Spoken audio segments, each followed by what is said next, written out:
Olá, este é o módulo de ortografia, parte 1. Vamos estudar a atual ortografia da língua portuguesa no Brasil e em muitos outros países.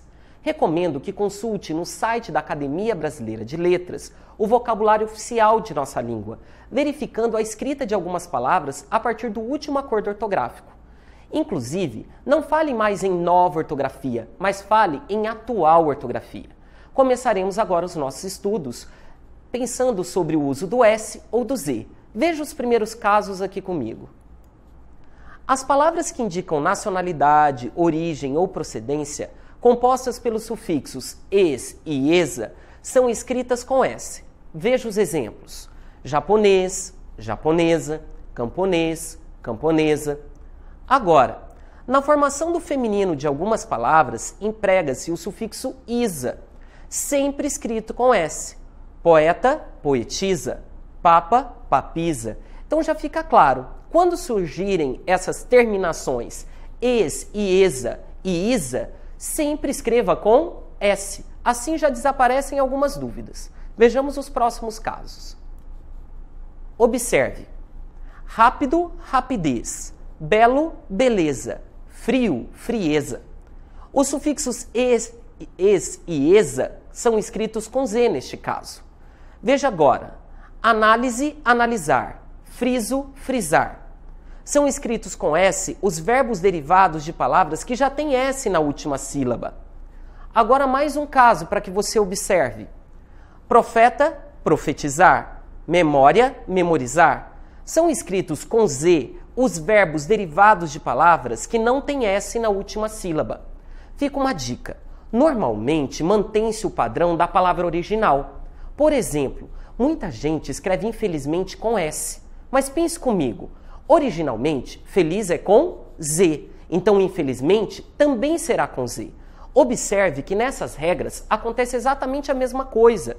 A palavra original já era com S ou já era com Z e assim serão mantidas as palavras derivadas. Esse é o padrão, é uma regra geral. Acompanhe mais um pouco comigo os próximos casos de ortografia. Sempre emprega-se S nas formas dos verbos querer e pôr. Essa dúvida some, pessoal. Quis, quisesse, pus, puseram, sempre com S. A maioria de nós tem dúvida quando vai redigir o verbo querer, na primeira pessoa do singular. Eu quis. Eu quis é com S. Caso você escreva com Z, é uma palavra que não existe em língua portuguesa. Existe em língua inglesa, que é quiz. Um jogo de perguntas e respostas. Aqui não, eu quis. Então vou revisar contigo. Sempre emprega-se S nas formas dos verbos querer e pôr. Os exemplos que eu coloquei aqui. Quis, quisesse, pus e puseram. Tranquilo, não é? Depois de ditongo, sempre emprega-se S. Então depois de OI ali na palavra coisa, S. Depois de AIU na palavra pausa, S também. Depois de ditongo, emprega-se S. J ou G, também já foi uma dúvida na sua escrita? No momento de um texto, ali de uma carta, de um e-mail, de um documento, até de um relatório? Então vejamos alguns casos. As palavras formadas a partir de outras que terminam em já são escritas com J. Observe. 3 casos aqui para nós. Canja, canjica. Loja, lojista. Granja, granjeiro. Então, a palavra original terminava em já. As derivadas serão escritas com J. Agora, as palavras terminadas em ágil, égil, ígil, ógil, úgil, agem, igem e ugem são escritas com G. Observe. Relógio, contágio, sacrilégio, necrológio, refúgio, barragem, origem e penugem. Então, observe essas terminações novamente comigo. Olhe lá. Ágil, égil, ígil, ógil, úgil, agem, igem e ugem. Todas com G. Depois de ditongo, emprega-se X. Observe, aqui já passamos para o caso do X e do CH. Caixa, queixa, paixão, frouxo. Antes de cada um dos X que estão nessas palavras, nós temos ditongos. Ali na primeira, caixa, nós temos o A e o I juntos. Depois, queixa, ali já virou até um tritongo. Nós temos o U, o E e o I. Em paixão, A e I juntos. Em frouxo, O e U. Então, depois de ditongo, não tenha dúvida, sempre com X.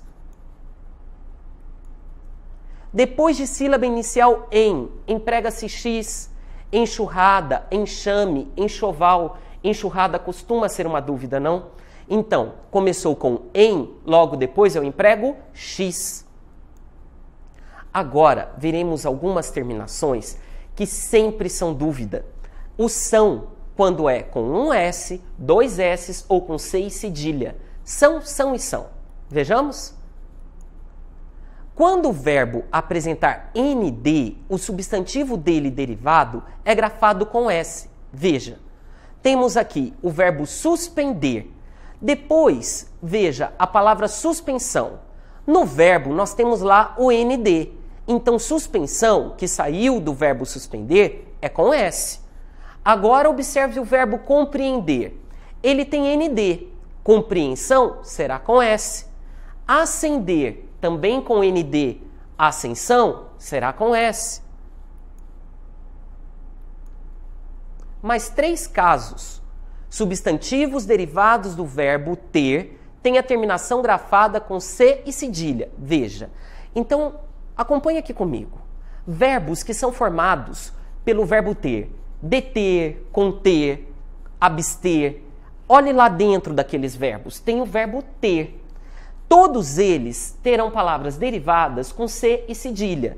Então, deter, detenção. Conter, contenção. Abster, abstenção. Todas elas com C e cedilha. Então, quando tivermos palavras derivadas de verbos que contenham o verbo ter, utilizaremos C e cedilha. Quando o verbo apresenta prim, sede ou grede, a terminação do substantivo é grafada com SS. Estranho, não é? Mas veja como é simples aqui comigo. Exprimir. Tem lá o prim no meio do verbo. Então, expressão com 2 S's. Suceder. Tem sede ali no meio do verbo. Então, teremos sucessão com 2 S's. Agredir. Tem grede ali no meio do verbo. Agressão com 2 S's. Então, observe. Os verbos que lá no meio deles tiverem prim, sede ou grede, terão seus substantivos derivados com 2 S's. Pessoal, essa é a primeira etapa do nosso estudo de ortografia. Teremos uma próxima aula trabalhando outros casos. Mas é necessário que você veja aqui comigo o seguinte. Ortografia nós melhoramos com o uso da língua. Lendo, escrevendo, observando como os outros escrevem, na leitura de jornais, livros, textos em geral. Observe, senão essas regras se perdem com o passar do tempo. Língua melhora com o uso. Até a nossa próxima aula de ortografia.